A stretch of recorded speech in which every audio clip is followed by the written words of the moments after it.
जालन्यात भीषण अग्नितांडव, शनी मंदिर परिसरातील घर जळून खाक. शॉर्ट सर्किटनं लागली आग, अग्निशमक दलाच्या विलंबावर नागरिकांचा संताप. सुदैवानं जीवितहानी टळली.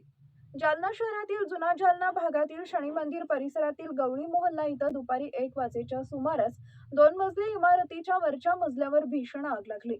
शॉर्ट सर्किटमुळे आग लागल्याचा प्राथमिक अंदाज असून काही क्षणातच आगीनं रौद्र रूप धारण केले होते. आगीत घरातील संसार उपयोगी साहित्य, फर्निचर, कपडे आणि इतर मौल्यवान वस्तू जळून खाक झाल्या. आग लागल्यानंतर जवळपास 1 तास अग्निशमक दलाचे वाहन घटनास्थळी पोहोचले नसल्याचा आरोप स्थानिक नागरिकांनी केला असून यामुळे नागरिकांनी संताप व्यक्त केलेला आहे.